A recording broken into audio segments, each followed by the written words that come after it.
Հրապարակորաթերթը գրում է. արտաքին գործերի նախարար Արարատ Միրզոյանը երեկ խորհրդարանում բյուջեի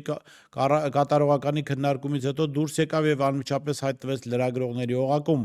բայց երբ լրագրողներն ու օպերատորները դիրքավորված ընդառաջ գնացին նախարարին, որ նիստի ավարտից հետո ճեպազրույց անցկացնեն, նա ուղղակի խուճապի մատնվեց եւ վախվորած սկսեց ետ-ետ քաշվել ու լուրջ տոնով հորդորել, որ իրեն մոտիկ չգնան։ Լրագրողները զարմացած հետաքրքրվեցին. Ինչու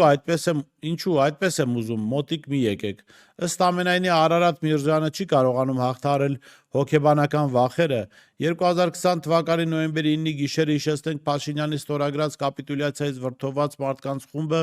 խցանման մեջ հանդիպել էր Արարատ Միրզոյանի մեքենային եւ հարձակում գործել նրա վրա, դաժան ծեծի ենթարկել, որի արդյունքում նա վիրահատվեց։ Փաստորեն 5 տարի է անցել, բայց նախարարը չի հաղթահարել այդ օրվա վախը, սակայն պարզ չէ, թե լրագրողներից վախեցող ԱԳ նախարարն ինչպես է բանակցություններ վարում օրինակ մեր թշնամի պետության ղեկավարների հետ։